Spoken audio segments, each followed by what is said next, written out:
নমস্কার আমার প্রিয় দর্শক বন্ধুরা, চলে আসলাম তোমাদের সামনে দুটো ঘটনা নিয়ে। বেশি কথা বলবো না, আজকে সোজা যাব ঘটনায়। প্রথম ঘটনাটা আমাদের নীলাঞ্জনা দেবনাথ হালি শহর থেকে পাঠায়। হালি শহর থেকে ঘটনাটা আসে। নীলাঞ্জনা বলে, দিদি ভাই আমি 2001 সালে একটি জায়গায় ফটোশুটের জন্য গেছিলাম। সেখানে আমার এমন একটা অভিজ্ঞতা জীবনে প্রথম হয়, আমি সেদিন এতটা ভয় পেয়েছিলাম। আজকে সেই অভিজ্ঞতা তোমাদের সাথে শেয়ার করব। আমাদের নীলাঞ্জনা বলে, দিদি ভাই আমার ফোনের মাধ্যমে একজনের সাথে যোগাযোগ হয়। সেই ম্যাডাম আমাকে ফটোশুটের জন্য ডাকে। একটি শাড়ির মডেলিং ছিল, র্যাম্পে আমাদেরকে হাঁটতে হবে। সেরকম ভাবে কলকাতায় একটি নামি দামি হোটেলের অ্যাড্রেস দিয়ে আমাকে পাঠায়। সেই লোকেশন ধরে আমি চলে যাই হোটেলে।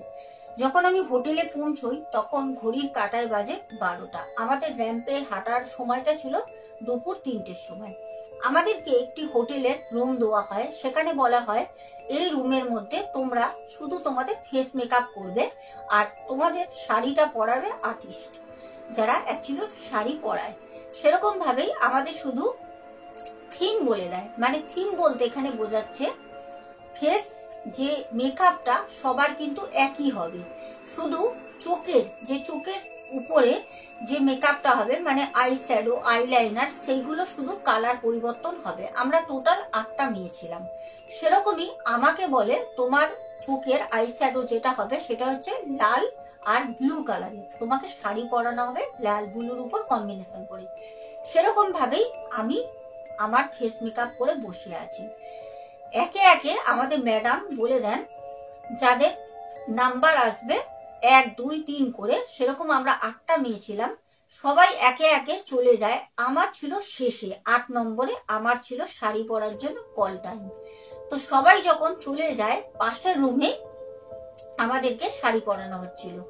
সবাই যখন চলে যায় আমি তখন একা বসে রয়েছি যে আমার কখন ফোন আসবে আমি যাব শাড়ি পরতে। সেরকম ভাবে অনেকক্ষণ বসে রয়েছি, এইদিক ওদিক করছি। রুমের মধ্যে বেরোনোর মতো কোনো কিন্তু উপায় নেই, কারণ আমাদেরকে ওখান থেকে একটা রুলস আছে যেটা বলে দেয় তোমরা কিন্তু তোমাদের রুম থেকে কেউ বেরোতে পারবে না। যখন তোমাদের অনুমতি দেওয়া হবে তখনই তোমরা হোটেলের বাইরে বেরোতে পারবে। এছাড়া তোমাদের রুমের মধ্যে ওয়েট করতে হবে, যখন তোমাদের কল আসবে তখনই তোমরা শাড়ি পরার জন্য বেরোবে। তারপরে ম্যাডাম আমাদের র্যাম্পে নিয়ে যাবে মডেলিং এর জন্য। সেরকম ভাবে বসে রয়েছি, অনেকটা সময় হয়ে যায়। একে একে যখন মেয়েগুলো যাচ্ছিল তাদের এতটা সময় লাগেনি, কিন্তু শেষে আমি রয়েছি। আমার কোনো মতে আর ফোন আসছে না। আমি ভাবছি যে ম্যাডাম কি আমাকে ভুলে গেলেন, আমি যে রয়েছি, আমি এরকম মনে করছি। হঠাৎ করে আমার সাথে একটা অদ্ভুত ঘটনা ঘটে যায়, যেই ঘটনাটা আজকে আমি শেয়ার করব। ঘটনাটা হয় আমি যেই রুমটার মধ্যে বসেছিলাম সেই রুমটার মধ্যে শুধুমাত্র দুটো সোফা আছে, আদার্স কিচ্ছু নেই। আর সামনে একটি বড় বিশাল বড় একটি আয়না আছে, যেই আয়নার সামনে বসে আমরা মেকআপ করছিলাম। আর ঠিক আমি যেই সোফায় বসে রয়েছি আমার ডান সাইডের দেয়ালে একটি উইন্ডো আছে কাচের। উইন্ডোটা হালকা করে খোলা, ওখান থেকে আমি বাইরে দেখছি একদম হোটেলের গা ঘেঁষে হাই রোড চলে গেছে। রোড থেকে গাড়ি যাচ্ছে, সেগুলোই দেখে সময়টা কাটাচ্ছি, কারণ আমার কল টাইম তখনও আসেনি। এরকম সময় হট করে আমি বাইরে দেখতে দেখতে যখন আয়নার দিকে তাকাই যে আমার মেকআপটা ঠিক আছে কিনা, তখন আমি দেখলাম হঠাৎ আমি বসে যখন আয়নার দিকে দেখছি আমার ঠিক ব্যাকে একটি মেয়ে আমার দিকেই পেছন, মেয়েটার দেয়ালে তার মুখটা, আমার দিকে পেছন ঘুরে মেয়েটা দাঁড়িয়ে রয়েছে। মেয়েটার চুলটা হচ্ছে ঠিক তার কোমর পর্যন্ত। আর মেয়েটা এতটাই রোগা, আমি আমার জীবনে ওরকম রোগা মেয়ে কোনোদিন দেখিনি। প্রথম সেদিন আমি ওরকম একটা রোগা মেয়ে চোখে দেখছি। আমি দেখা মাত্র প্রচন্ড ভয় পাই, কারণ আমি ভালো করে জানি যে ওটা কোনো সাধারণ মেয়ে না। কারণ আমরা যে 8টা মেয়ে ছিলাম, 7টা মেয়ে চলে গেছে শাড়ি পরার জন্য, একমাত্র আমি একা বসে অপেক্ষা করছি আমার কল কখন আসবে। আর তার থেকেও বড় কথা হচ্ছে আমি কিন্তু হোটেলে সেই রুমের গেটের লকটা কিন্তু ভিতর থেকে আমি করে বসে আছি। তখন তো কোনো মেয়ে ছিল না, মেয়েটা আসলো কোথা দিয়ে? বিষয়টা আমার কিন্তু বোঝার বাকি থাকে না যে মেয়েটাকে আমি দেখতে পাচ্ছি সেটা একটা আত্মা, কোনো মানুষ না। ওই সময় আমি কিছু উপায় না পেয়ে সমানে বসে বসে ঠাকুরের নাম নিচ্ছি। মেয়েটা কিন্তু আমার একদম পেছনে দেয়ালের গা ঘেঁষে দাঁড়িয়ে রয়েছে, শুধু আমার দিকে কিন্তু ঘুরে তাকাচ্ছে না। আর ঘুরে তাকাইনি বলেই হয়তো আমি আজকে বেঁচে আছি। সত্যি কথা বলতে আমি কিছু উপায় না পেয়ে শুধু ওই আয়নার দিকেই তাকিয়ে রয়েছি, যাতে মেয়েটা ঘুরে আমার গলাটা না দু হাত দিয়ে ওর টিপে ধরে আমার গলাটা। আমি শুধু এটাই ভেবে আয়নার দিকে চোখের পাতাও ফেলছি না, কোনো রকমে তাকিয়ে রয়েছি, কারণ আমার এতটা আতঙ্ক আর ভয় লাগছে যে মেয়েটা যেন মুভমেন্ট না করে। যখন দেখছি আমার মোবাইলে কোনো ফোনই আসছে না, আমি অনবরত ঘেমে যাচ্ছি, আমার মেকআপ তখন কোথায় চলে গেছে গলে আমি নিজেও জানি না। আমার তখন একটাই শুধু মনে প্রাণে যেই জিনিসটা জাগছে, আমি বেরিয়ে কোনো রকমে বাড়ি যাব, আমার শুটের দরকার নেই, আমি এখান থেকে বেরোতে পারলে বাঁচি। আমি তখন কোনো উপায় পাচ্ছি না, না পেয়ে তখন শুধু বসে বসে রাম রাম রাম রাম এটাই জপ করছি। তখন দেখলাম আয়নার সামনে ওখানে আমার ফোনটা রাখা, ফোনটা বাজছে। আমার শরীরে এক বিন্দু জোর নেই যে আমি কোনো মতে ফোনটাকে টাচ করব, ফোনটা রিসিভ করব, আমার সেই সাহস নেই। যখন আমি ফোনটা না রিসিভ করি তখন দেখলাম গেটটা কেউ টোকা দিচ্ছে। একবার রিং হয়ে যাওয়ার পর আমাকে ডাকছে, নীলাঞ্জনা নীলাঞ্জনা করে যখন আমার নাম নিচ্ছে, তখন আমি আস্তে আস্তে আওয়াজটা আমার কানে আসছে, কারণ সবই বন্ধ, শুধু আমার পাশের জানলাটাই খোলা, ওখান থেকে আমি আওয়াজটা শুনছি। এত জোরে আমাকে ডাকছে, 3 তলার উপরে কিন্তু আমি রয়েছি রুমে। আমি কোনো রকমে ফোনটা ওখানেই ফেলে দিয়ে ছুটে বাইরে বেরোই। দেখলাম একজন ম্যাডাম, যাকে আমি চিনি না, আমাকে বললো যে তুমি লাস্ট মেয়ে তো, শাড়ি মডেলিং এর জন্য এসছো? আমি বললাম হ্যাঁ। প্রচন্ড ঘেমে গেছি আর কাঁপছি থরথর করে। সেই অবস্থা দেখে আমাকে সেই ম্যাডাম পিঠ থাবড়ে থাবড়ে বলল, কি হয়েছে, ভয় পেয়েছো? একা ছিলে? আমি ম্যাডামকে বললাম যে হ্যাঁ ম্যাডাম, আমি শুট করবো না, আমি বাড়ি যেতে চাই। ম্যাডাম বললো সেটা তো পসিবল না, কারণ 8টা মেয়ে দরকার, তুমি চলে গেলে 7টা মেয়ে, একটা মেয়ে পাবো কোথায়? ওই সময় আমাকে সেই ম্যাডাম বলছেন যে যদি তুমি চলে যাও তাহলে আর একটা মেয়ে আমি পাবো কোথায়, 8টা মেয়ে তো দরকার মডেলিং এর জন্য। তখন কিছু উপায় না পেয়ে আমি থেকে গেলাম, কাজটা আমাকে করতে হয়। দেন কাজটা করে আমাকে সাথে সাথে কিন্তু সেদিন পেমেন্ট দিয়ে দেয়, দেওয়ার পর আমি বাড়ি চলে আসি। এটাই ছিল আমাদের ঘটনা। নীলাঞ্জনা জানায় হালি শহর থেকে। ওর জীবনে মানে এতটা ভয় পায় ও সেই দিন, বলে ওর পর থেকে আমি আর কোনো দিন কোনো মডেলিং এর জন্য আমি কোনো জায়গায় যাইনি। এতটা আতঙ্ক আর ভয়, আজ 2024-এ দাঁড়িয়েও আমাকে কিন্তু সেই ভয় থেকে পেছু হাঁটাতে পারিনি। আজও কিন্তু মনে করলে আমি শিউরে উঠি, কোথাও গিয়ে যেন আমার ভয় লাগে। এবার যে ঘটনাটা তোমাদের বলবো, এই ঘটনাটা আমার সাথে ঘটে। এই ঘটনাটা তোমাদেরকে বলছি, শোনো, খুব ভালো করে মন দিয়ে শুনবে। দেন তোমরা শেষে গিয়ে কমেন্টস করবে তোমাদের দুটো ঘটনার মধ্যে কোন ঘটনাটা বেশি ভয় লেগেছে। আরো একটা কথা, স্ক্রিনে যে নাম্বারটা যাচ্ছে এই নাম্বারে তোমরা অনেকে আমাকে কল করছো, তোমাদেরকে আমি আবারও বলছি, এই নাম্বারে কেউ কল করবে না। এই নাম্বারে তোমরা আমাকে হোয়াটসঅ্যাপে তোমাদের ঘটনা থাকলে সেটা তোমরা ভয়েস মেসেজ অথবা টাইপিং করে আমাকে পাঠিয়ে দেবে। যদি একান্তই কারোর আমার সাথে কথা বলার দরকার হয়, আমাকে ওখানে তোমরা লিখে জানাও, আমি তোমাদের সাথে নিজে থেকে যোগাযোগ করে নেবো, ঠিক আছে? অবশ্যই তোমরা ঘটনাটা এবার শোনো মন দিয়ে।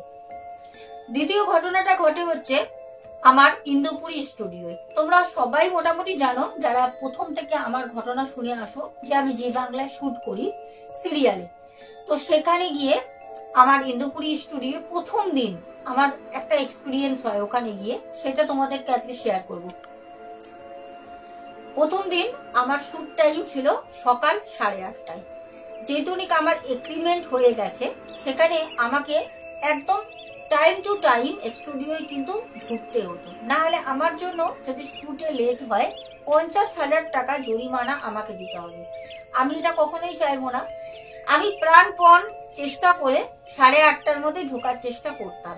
যেহেতু আমার বাড়িটা টালিগঞ্জ থেকে অনেকটা ডিস্টেন্স। সেখানে আমি সকালবেলা বাড়ি থেকে বেরোই ভোর 4টের সময়, প্রায় অন্ধকার, সবাই ঘুমাচ্ছে। ভোর 4টের সময় আমি যাই টালিগঞ্জ।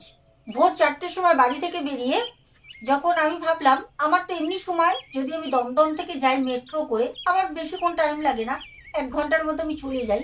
কিন্তু অত সকালে কিন্তু মেট্রো যেই দূরই চলাচল করে না, মেট্রো চলতে চলতে প্রায় 7টার পর। তো সেখানে গিয়ে আমি গিয়ে পৌঁছতে পারবো না, তার জন্য আমি বাড়ি থেকে 4টে বেরোই। এখান থেকে আমি চলে যাই শিয়ালদা, ওখান থেকে সাউথের ট্রেন ধরি, ওখান থেকে আমি চলে যাই টালিগঞ্জ। টালিগঞ্জে নেবে আমাকে বাস ধরতে হয়। বাস ধরে আমাকে যেতে হয় হচ্ছে ইন্দুপুরি স্টুডিও। প্রথম দিন যখন স্টুডিওয়ে যাই, ঠিক স্টুডিওয়ে আমাদের ঠিক মুখে একজন বসে থাকেন, উনি সবকিছু সিকিউরিটি গার্ডের মতো। সবাইকে ওখানে তো কেউ মানে অনুমতি ছাড়া প্রবেশ করতে পারে না। তো সেখানে যেতে আমাকে জিজ্ঞাসা করে আপনি কোন শুটে এসছেন আর কল টাইম কটায়। আমি ওনাকে বলি আমার ছিল রাঙা বউর একটা শুট, জি বাংলায়, তোমরা অনেকেই হয়তো দেখতে, খুবই একটা ফেমাস সিরিয়াল ছিল রাঙা বউ। তো সেখানে আমার শুট ছিল। যাওয়ার পর ওখানে একজন মহিলা কোরিওগ্রাফার থাকে, উনি সাথে করে আমাকে নিয়ে যান। ওখানে অনেকগুলো শুট হচ্ছিল। ইন্দুপুরি স্টুডিওটা হচ্ছে আমাদের বাংলা চলচ্চিত্র জগতে সব থেকে পুরনো স্টুডিও, যেখানে অমিতাভ বচ্চন থেকে উত্তম কুমার, সুচিত্রা সেন সবাই কিন্তু ওখানে শুট করেছেন। ওরকম একটা জায়গায় গিয়ে আমি সত্যি প্রথম খুব নিজেকে নিজে গর্বিত বোধ করছিলাম, এটা স্বাভাবিক হবারই। তো আমি যখন যাই ওখানে, যেতে আমাকে কোরিওগ্রাফার আমাদের যে রুমটা থাকে, যেখানে আমাদের ড্রেস চেঞ্জ করতে হয়, মেকআপ করতে হয়, ওখানে নিয়ে যায়। আমরা যখন ওখানে যাই, গিয়ে দেখলাম আরো 3টে মেয়ে ওখানে উপস্থিত রয়েছে ওই রুমের মধ্যে, যেখানে আমি যাই।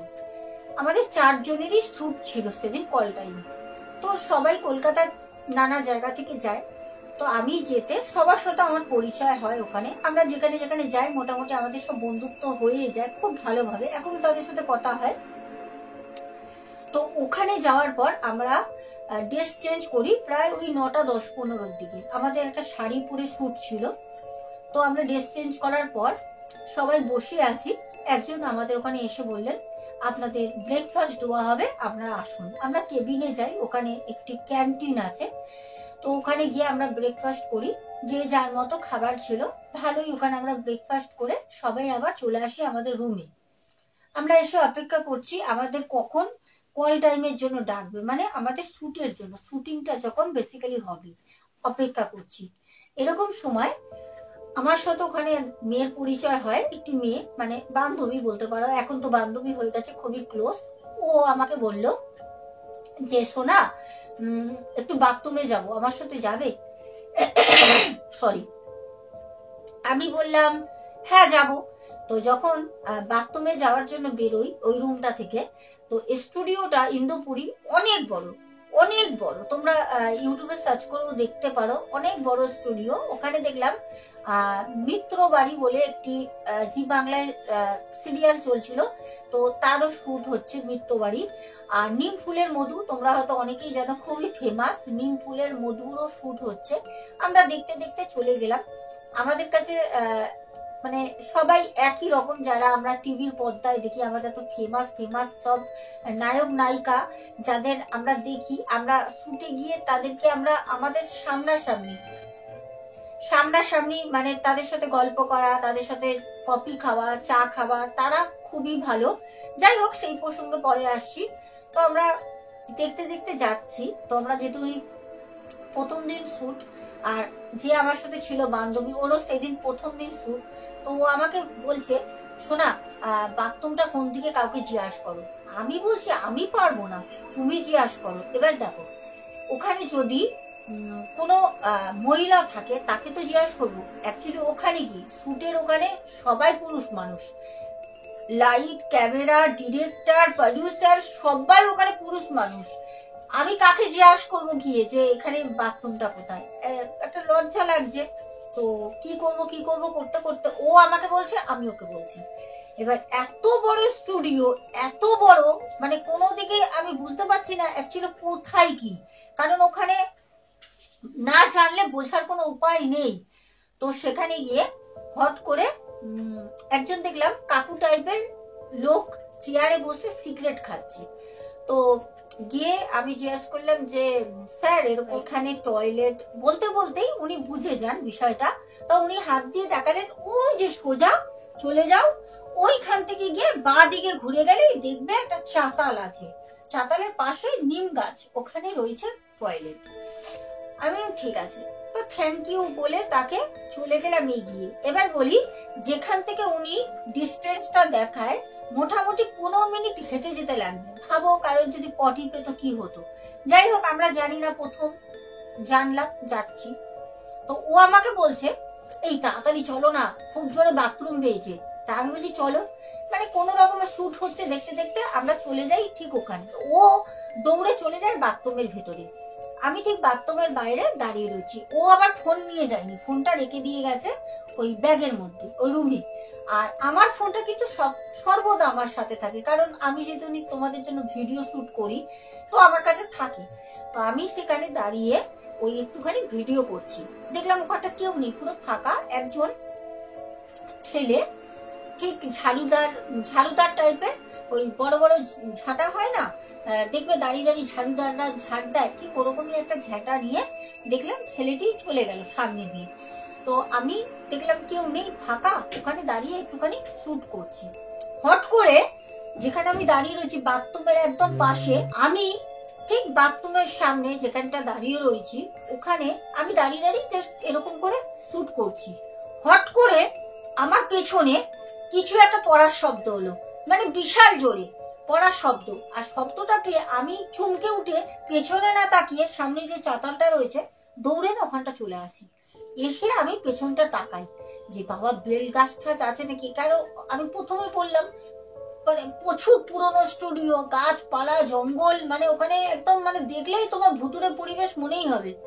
তো যাই হোক, আমি দেখলাম না ওটা 10-12টা শুকনো হলুদ নিম পাতা পড়ে রয়েছে, শুকনো নিম পাতা। তো দেখলাম নিম গাছ, ওখানে তো বেল গাছ বলে কোনো জিনিস নেই। তো আমি আবার গিয়ে দাঁড়িয়ে দাঁড়িয়ে ফটো শুট করছি, অতটা আমি না মাথায় নিয়ে নি। আর দেখছি ও বাথরুমে গেছে তো গেছে। তো আমি ওকে বললাম কি হলো, কত দেরি হচ্ছে, বেরো, আমিও যাব, কারণ যদি আবার আমাদের শুটিং শুরু হয়ে যায়, শুটিং থেকে তো কোনো মতে বেরোতে পারবো না, তো প্রবলেম হয়ে যাবে। যার জন্য আমি বললাম আবার এতটা দূরত্বে হেঁটে আসবো, তাই আমি বললাম বেরো, আমি যাব। ওকে আমি দুবার বললাম, ও আমার বান্ধবী কোনো সারা শব্দ দিচ্ছে না। আমি বললাম কি হলো, এখনো হয়নি? তৃতীয়বার যখন ওকে সাড়া দিই তখনও দেখি কোনো শব্দ নেই। আমি তখন সাথে সাথে গিয়ে বাথরুমের গেটটা টোকা দিতে দেখলাম ভিতর থেকে লকটা কিন্তু করেইনি, লকটা খোলা। আমি বললাম বাবা লক খুলেই বসেছে। তা আমি যখন বাথরুমের গেটটা খুলি তখন দেখলাম ও দাঁড়িয়ে রয়েছে। কিরম ভাবে বলি, আমিও শাড়ি পরে, ও শাড়ি পরে, চারজনই শাড়ি পরেছি, কারণ আমাদের শাড়ি পরেই শ্যুটটা ছিল। ও তখন দেখছি ঠিক শাড়িটা কোমরের কাছটা তুলে ধরে রয়েছে, ছায়া পরে রয়েছি, শাড়িটা তুলে ধরে রয়েছে। আমি বলছি এ কি, এরকম করে দাঁড়িয়ে রয়েছে কেন তুমি? আর ও ওরকম ভাবেই দাঁড়িয়ে রয়েছে, কোনো নড়াচড়া করছে না, শুধু ফ্যাল ফ্যাল করে আমার দিকে দেখছে। মানে আমি ওকে দেখে না আশ্চর্য ভাবে মাথা গরম হয়ে গেছে। আমি বলছি কি হলো, আরে বেরো, ওরকম করে দাঁড়িয়ে রয়েছো কেন? ও দেখি কোনো কথা বলে না। লাস্টে না আমার ওখানে কোথাও কি একটু ভয় ভয় লাগছে যে ও ওরকম ভাবে এত কথা বলতে বলতে আসলো, এত চনমন চনমন করছিল একটা মেয়ে, ওরকম ভাবে দাঁড়িয়ে রয়েছে কেন, আমাকে কি ও চিনতে পারছে না নাকি? আমি না ভয়তে ভয়তে গিয়ে ওকে না হাতের মধ্যে করে একটা ধাক্কা মারি। যখন ওকে ধাক্কাটা মেরেছি ও তখন না বলছে এই শোনা, চলো চলো চলো, হয়ে গেছে চলো। আমি জানি কি হয়েছে, তুই এরকম করে দাঁড়িয়ে রয়েছো কেন, ভূতে ধরেছে নাকি? আর এইটা আমাদের কমন, দেখবে এটা শুধু আমি বলে না, যে কোনো মানুষ এরকম আমরা রিয়াক্ট করলে না, আমরা বন্ধু বান্ধবের মতো বলি এই তোর কি ভূতে ধরেছে নাকি, এরকম হাসছিস, এরকম অ্যাটিটিউড করছিস। আমি ওকে এই কথাটা বলি। ও তখন বলছে কি না না তুমি বাথরুম করে নাও, আমি দাঁড়িয়ে আছি, এমনি বাইরে যাও। ও বলছে না না তুমি করো না করো না। যাই হোক, বেরিয়ে যখন আসছি তখন দেখছি না ও আমার সাথে কথা বলছে না, আর মাথা নিচু করে খুব আস্তে আস্তে হেঁটে হেঁটে যাচ্ছে। আমি ওকে বলছি এই তাড়াতাড়ি চলো, শুটিং এ সবাই চলে গেলে পরে আমাদের তো স্যার বকবে, আমরা কোথায় আড্ডা মারছি, তাড়াতাড়ি চলো। বলছে হ্যাঁ হ্যাঁ চলো। যাই হোক, যখন আমরা আমাদের রুমে যাই, মেকআপ রুমে গিয়ে দেখলাম ও প্রচন্ড হাঁপাচ্ছে। এরকম করছে। আমি কি হলো, এরকম করছো কেন? বলছে আমার না খুব কষ্ট হচ্ছে শরীরের মধ্যে, আমি না নিঃশ্বাস নিতে পারছি না। তারপর ও দেখলাম ওই রুমের মধ্যে বেঞ্চ পাতা থাকে, কোনো বেড নেই, যাতে কেউ শুতে পারবে না। বেঞ্চ থাকে, বসার চেয়ার থাকে। বেঞ্চের মধ্যে আর একজন বসেছিল, তাকে উঠিয়ে দিয়ে শুয়ে পড়ে। তো দেখছি প্রচন্ড ঘামছে, শরীর প্রচন্ড গরম, হঠাৎ করে জ্বর চলে আসে ভয়তে। এবার সবাই বলছে কি হলো, ও তো ভালো গেল, ও জ্বর আসলো। ও আমাকে বলছে শোনা, বলো না, মানে কি বলতো, একটা একটা ইন্ডাস্ট্রিয়াল জায়গা, বুঝতেই পারছো, ওখানে সবাই নানা রকম মানুষ রয়েছে। একটা নিজের মানে সবাই যদি জানতে পারে না যে মেয়েটা ভয় পেয়েছে বা কিছু ভাবছে, যদি পরে আবার নেক্সট টাইম কল টাইম না দেয় বা কিছু একটা মনে ভেবে একটা লোকে হাসাহাসি করবে। ভূত প্রেত তো মানুষ অনেকে বিশ্বাস করতে চায় না, আর ওখানের মানুষ তো বিশ্বাস করবে না, তাদের জায়গায় তারা কখনো খারাপ বলবে। তো সেখানে গিয়ে ও বলছে কাউকে বলো না। আমি কাউকে বলিনি। আমি বললাম বুঝতে পারলাম না, বাথরুম থেকে আসার পরে ও মনে হয় কিছু একটা প্রবলেম হয়েছে, জ্বর এসছে, হয়তো শরীরটা আগে থেকে খারাপ ছিল। আমি কাউকে কিছু বলিনি। যাই হোক, ওখানের মানুষগুলো খুবই ভালো। কোরিওগ্রাফার যিনি ছিলেন ম্যাডাম, উনি আসেন, ওনাকে বলা হলো যে ও শ্যুট করতে পারবে না, ওর শরীর খারাপ। তো সে তো কোনো মতে মানবে না, কারণ তুমি যখন কল টাইম নিয়ে এসছো তোমাকে কাজ করতেই হবে। কারণ ওখানে আদার্স কোনো মেয়ে নেই, শ্যুটের জন্য 4 জনকে লাগবে, সেখানে 4 জন ওকে নিয়ে। তো সেখানে তো কিছু করার নেই, ওকে ওষুধ দেয়। ওষুধ দিলে হয়তো ওর জ্বরটা ঠিক হয়ে যাবে কিছু সময়ের জন্য, কিন্তু ভয়টা সেটা তো কাটবে না, সেটা তো শুধু আমি জানি। তো যাই হোক, ওকে অনেক করে বোঝানোর পর ও কোনো রকমের শ্যুটটা কমপ্লিট করে। 6:30টার সময় আমাদের ওখান থেকে মানে প্যাক আপ দিয়ে দেয়, ছুটি, মানে তোমরা বাড়ি যাও, আমাদের শ্যুট শেষ, প্যাক আপ হয়। হওয়ার পর আমরা যখন স্টুডিও থেকে বেরোই, তখন ও আমাকে বললো শোনা, তোমার সাথে কথা আছে। আমি বললাম হ্যাঁ কি হয়েছে। তো বেরিয়ে আমরা মোটামুটি 4 জনই, আমরা মেয়ে ছিলাম, আর ছেলেরাও ছিল অনেকে, তারা অন্য রুমে ছিল। বেরিয়ে সবাই একসাথে যে যার মতো কথা বলে বাই ঠাই করে যখন আমরা চায়ের দোকানে যাই, ও আমাকে বললো চলো চা খাবো। চা নিয়ে আমরা যখন চা খাচ্ছি, তখন আমি তোমাদের বলি, আমাদের কলকাতার একদম পুরনো ট্রাম ডিপো ঠিক ওর সামনে, কলকাতার খুব ফেমাস এই জায়গাগুলো, ট্রাম এখনো চলে, যেটা একদম পুরনো ট্রাম ডিপো, ঠিক আছে, ওখানেই আমরা চা খাচ্ছিলাম মুক্তায়। তো দেখছি ট্রামগুলো ঢুকছে বেরোচ্ছে, তো চা খাচ্ছি, তখনও আমাকে বললো আমি কি দেখেছি জানো বাথরুমে। আমি বললাম কি? তখন বলছে তুমি তো বাইরে দাঁড়িয়েছিলে, আমার তো জোরে বাথরুম পেয়েছিল, আমি দৌড়ে ঢুকে যাই। যখন আমি বাথরুমে বসি, তখন না মনে হচ্ছে বাথরুমটা অনেক বড়, ওখানে একসঙ্গে না 20 জন বাথরুম করতে পারবে, এত বড় বাথরুম। যদি চিহ্নিত না করে না ওটা বাথরুম, কেউ বুঝবে না যে ওটা বাথরুম, মনে হবে একটা ঘর, আর এতটাই সুন্দর। তো সেখানে ও যখন ঢুকে বসে, ও বলছে আমার না মনে হচ্ছে কেউ যেন আমার পাশে কল ছেড়ে দিয়েছে, দুটো দিকে কল থেকে জল পড়ছে, জলের আওয়াজ হয়। আমি যখন চারপাশে দেখি, তখন দেখলাম কোনো কলই চলছে না, সব কলগুলো কিন্তু অফ রয়েছে। আমি তখন বললাম হতেই পারে, পাশে হয়তো কোনো রুমে জলের কাজ করছিল, সকাল টাইম 10:30 বাজে, হতেই পারে তুমি সেই জলের শব্দ পেয়েছো। বলে হ্যাঁ সেটা হতে পারে, কিন্তু তুমি বিশ্বাস করবে, আমি তো গায়ে চাপা দিয়েছিলাম, শাড়িটা সরিয়ে তুমি দেখো, আমার ও স্কুটি নিয়ে এসেছিল, ওর বাড়ি খুব কাছাকাছি, বললো তুমি দেখো আমার পিঠের মধ্যে কেউ একজন থাপড় মেরেছে। মানে থাপ্পড় মারে না পিঠের মধ্যে, ওর না দাগ পড়ে গেছে, দাগ 4টে আঙুলের। বলে আমি যখন চারপাশটা দেখছি, আমার পিঠের মধ্যে কে মারলো, ভিতরে তো কেউ ছিল না, তুমি তো বাইরে ছিলে দাঁড়িয়ে, তুমি কি কাউকে ঢুকতে বেরোতে দেখেছো? আমি বললাম না, ওখানে আমি তুমি ছাড়া কেউ ছিল না, শুধু একটা ছেলে ঝ্যাঁটা নিয়ে দূর থেকে চলে গেল, ওখানে তো কেউ ছিল না। বলছে হ্যাঁ তুমি জানো, ওখানে বাথরুমের ভিতরে এমন কোনো জিনিস ছিল, মানে সে আমাদের আগেই ওখানে উপস্থিত ছিল, আমি তো হট করে ঢুকে যাই। ওই জন্য বাথরুম বলো, যে কোনো জায়গায় ফাঁকা জায়গায় যাওয়ার আগে কিন্তু নক করে যেতে হয়, নয় হাততালি দাও, নয় কোনো রকম শব্দ করে যাও। দেখবে মা ঠাকুমারা বলে, কোনো জায়গায় বাথরুম করতে বসলে বলে আগে বলবি কি আছো সরে যাও, নালে হাতে তালি দিবি, নালে তুড়ি দিবি, শব্দ করে ওখানে সেই কাজটা করতে যাবি, ফাঁকা জায়গায় ঢুকবি, ফাঁকা ঘরে বদ্ধ ঘরে কিন্তু হট করে ঢুকে যাওয়া উচিত না। হতে পারে তোমার আগে থাকতে কোনো অশরীরী ওখানে রয়েছে, সে যখন সেও কিন্তু ভয় পায়, তুমি হট করে ঢুকে গেলে তাকে কিন্তু তুমি ডিস্টার্ব করলে, সে কিন্তু তার প্রতিশোধটা নেয়, তোমাকে অনেক রকম ভাবে তোমাকে কিন্তু ক্ষতি করতে পারে। আমি যেই জিনিসটা ভুল করেছি তার জন্য কিন্তু দেখো আমার এইটা হয়েছে, আমার কিন্তু শরীর খুব খারাপ লাগছে। যাই হোক, ওর কাছে নাম্বার টাম্বার নেই, বললাম তুমি বাড়ি চলে যাও। আমার বাড়ি আস্তে আস্তে অনেকটা রাত হয়, কারণ আমি বললাম অনেক দূরত্বে থাকি। তারপর আমি যখন বাড়ি আসি ওর সাথে ফোনে যোগাযোগ করি, ও বললো রাতের বেলা প্রচন্ড মাথা যন্ত্রণা করছে, এইটুকুনি আমার সাথে কথা হয়।